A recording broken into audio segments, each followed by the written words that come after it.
Audio Jungle. Audio Jungle.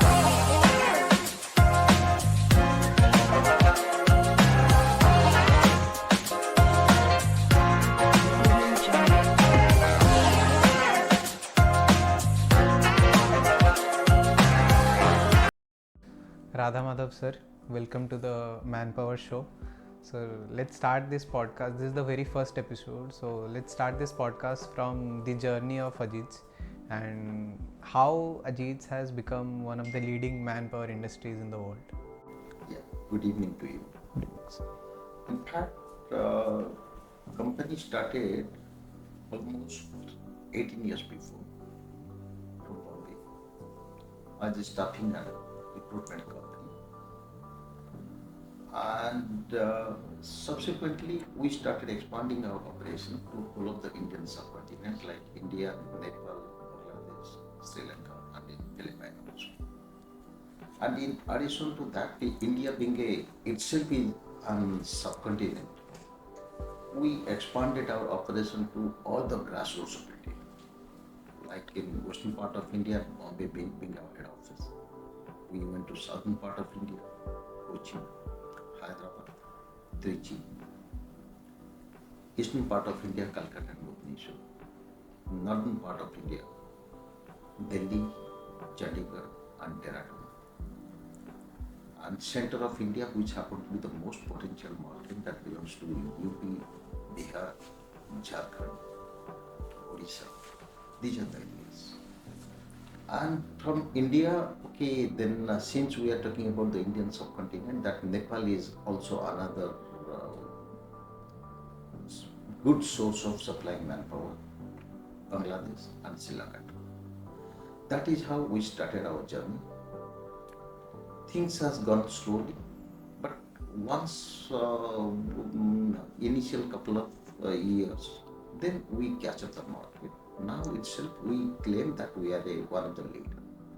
Sir, and like you face a lot of difficulties in any industry, and people usually don't know like what are the real like difficulties you face in a industry like manpower industry.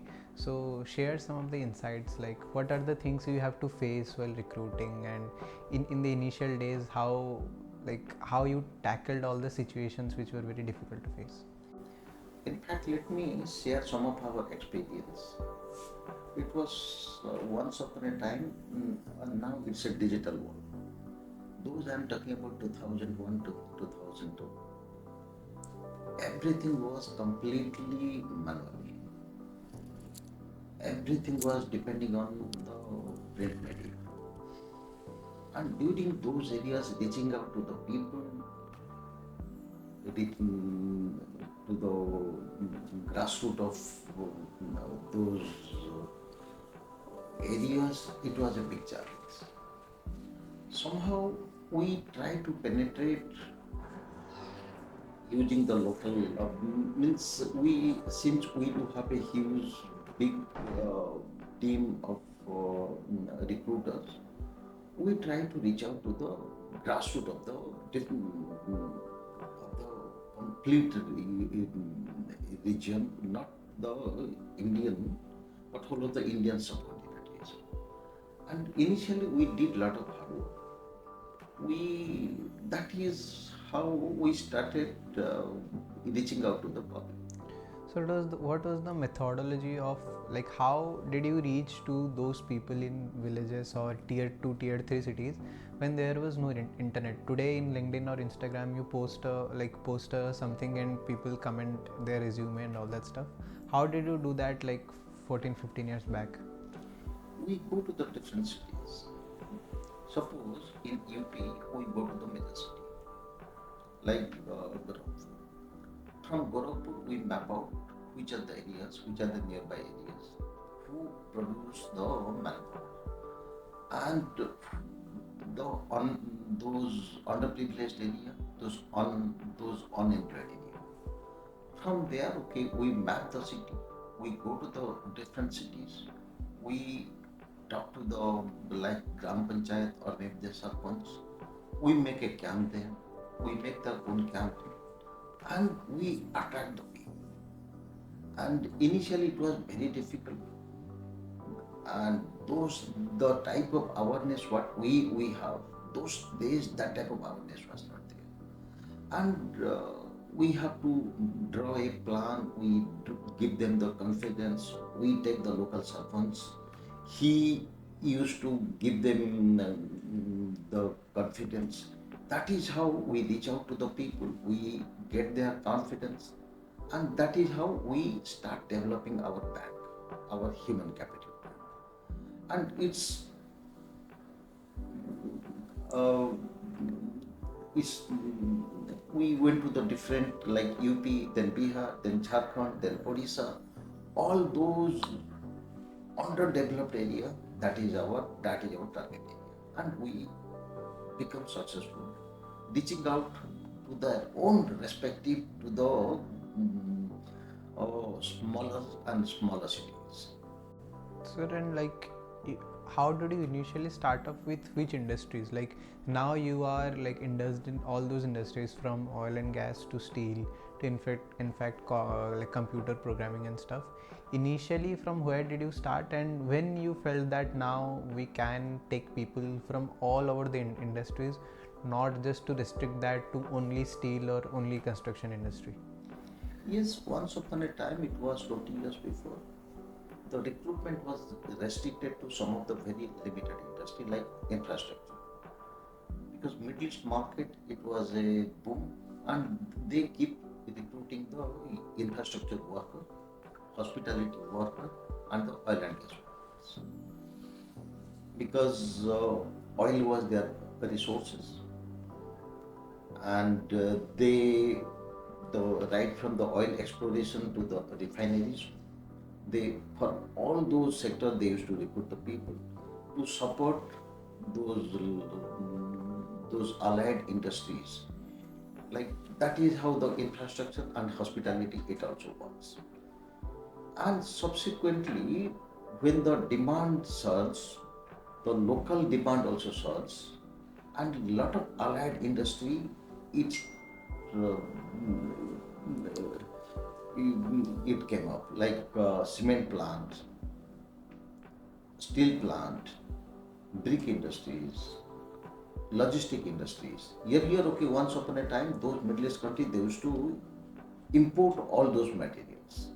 Then they becoming the self-dependent, self-reliant, and we feel that is an opportunity for us. And that's what we see the demand, we see the market, we address it. So like how much is your market is in India, like, or it's most of the thing in Middle East also? Also I had this question that why only Middle East has this much of a market and not Europe or in fact the Indian subcontinent? Underdeveloped European countries, underdeveloping or maybe the developing European countries like the Balkan countries and East European countries, they used to hire a lot of people from the Indian subcontinent because the locals they used to get migrated to the developed European countries. And of late, after the Brexit, after a lot of European countries, they started putting some of the restriction on the East European countries. Developed European country also becoming a very big market for the workers from the Indian subcontinent. So then, like, what is the reason a Middle East country or even an European country hires someone from Asia or Asia subcontinent? Because, like, why don't they hire their own people? Is it just because their shortage of population, or there any other reason too? Definitely, they do have shortage of manpower. Number two, everyone recognize the people from this part of the world Okay. because they're user friendly, skilled, disciplined, and work. This what is the advantage of the people from the Indian subcontinent.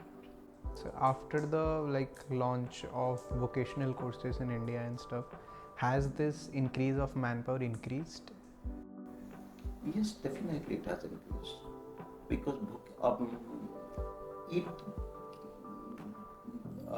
give them shortage of getting the ready-made people.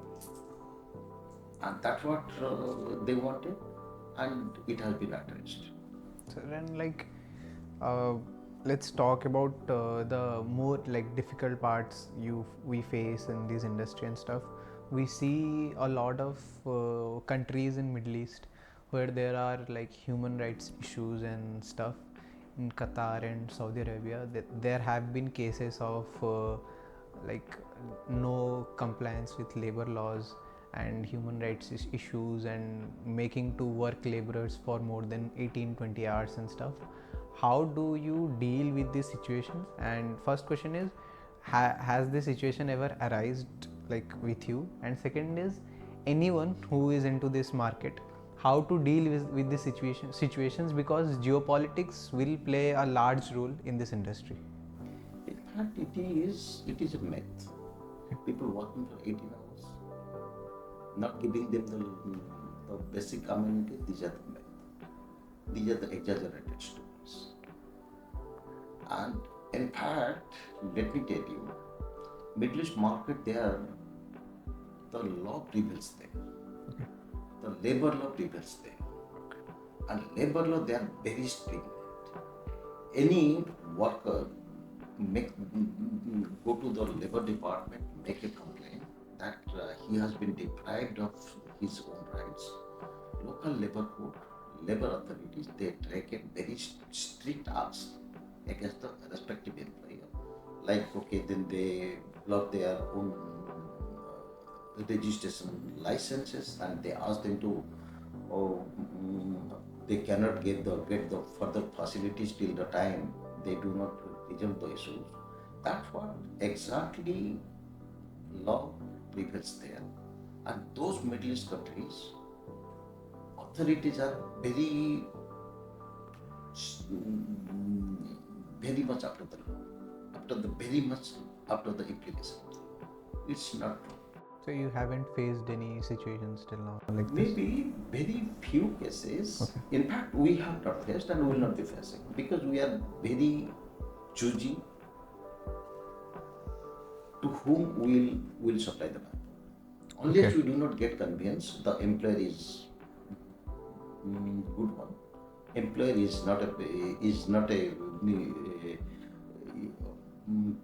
financially stable company, and his past record with his own people is not credible. We do not supply. Upfront, we tell them, no, we will not supply. We cannot be your partner in supplying the manpower. So, like with this question, what are the big projects in the Middle East or anywhere in the world where Ajeets has supplied its manpower, and what was the story? Have they reached out to you, or you reached out to them? Like, Yes, the World Cup in Qatar, okay, they recruited people in thousands. It inclusive of across the industry. Let it be infrastructure, let it be hotel, let it be catering company, let it be logistic, and we are a part of it. We also recruited thousands. And metros in whole of the Middle East, because Saudi they developed metro, Okay. Qatar also developed metro. For that they also recruited a lot of people. They also recruited people in thousands. And in the same logic, each country the same thing has happened. Let it be Kuwait, let it be Oman, let it be Bahrain. We are part of on each and every growth and development of the Middle East. so you mentioned the Qatar World Cup as one of the biggest thing Ajeets has provided manpower to. What was the story like? Did they approach you, and like to which industries especially Ajeets had supplied the manpower? Because Qatar built all those stadiums completely new hotels and everything. Like there was a huge surge of manpower there. So Yes, infrastructure. Okay, then when they build the stadium, when they build the hotels, all the infrastructure, it inclusive of the different industries like civil construction, MEP, and the facility management. It was a big deal. Number two, lot of new hotels they also came off. All the hotels they wanted the man. Hotels they also recruited people in thousands. Catering company who will be providing the logistical support and those facilities, they also recruited thousands of work.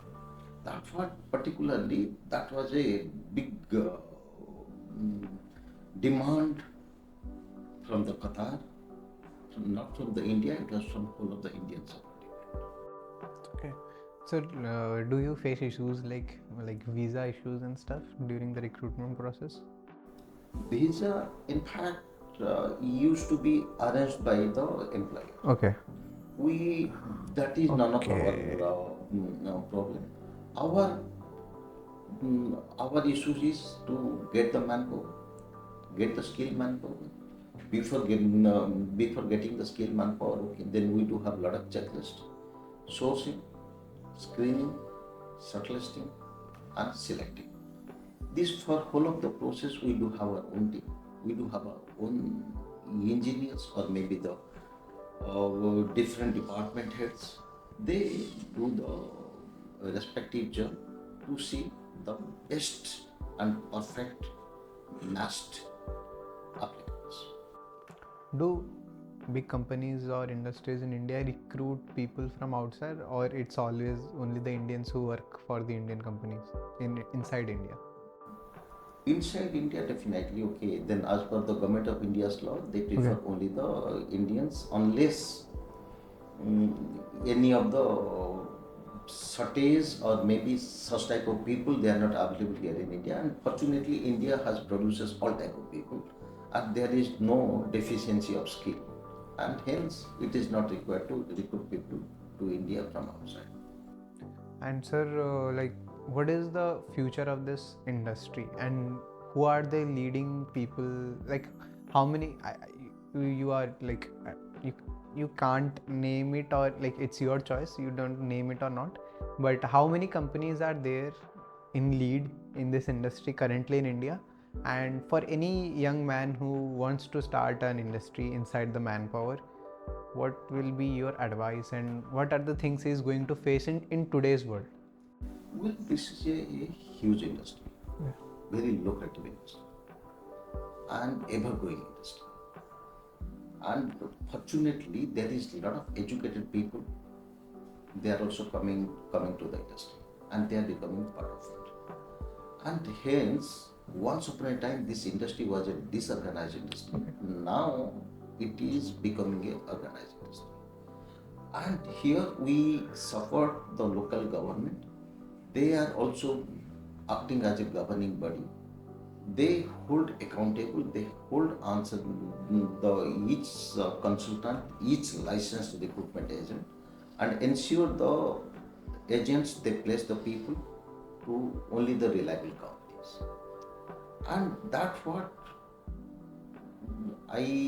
since I said okay, it once upon a time it was a disorganized industry, now it is becoming organized.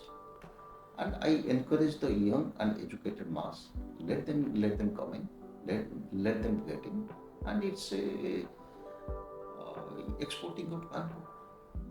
And it's a you go to any of the company, any of the industry, 60% of their investment that is a manpower. Hence, it will be and it is the highest export of any of the resources where our India is pioneer. India do have a lot of resources. India have a human capital, and we are capable to address any of the demand. Sir, for jobs like simple infrastructural thing or anything like that, for example, like if you have sent 1,000 people to Qatar for the World Cup wala thing, uh, what's their next thing after the World Cup? Like, do you recruit the same people for other projects also, or if their contract ends, they just come back to the country and work they used to do before the contract? Yeah, it depends because suppose initially they go for a limited contract period. after the contract finish, okay, then either they come back, or maybe suppose employer wanted to continue or to extend the contract, they do have a internal agreement with the workers in with the consent of both the party. Okay. So, sir, like we have addressed a lot of questions regarding to that. For Ajeets, I guess I asked this question before and also, but I'm asking again for the podcast. What are the things you'd like to improve in your company in terms of the your industry only for the future? It's a, as I said, it's a emerging industry, and it's a mm, it's the industry of manpower, and it's the industry. It includes skill, semi-skill, and highly skilled. In case of highly skilled people, they themselves are educated people. They can take their own decision. Okay. But when it comes to the unskilled and semi-skilled people, we being a responsible, approved by the Ministry of External Affairs.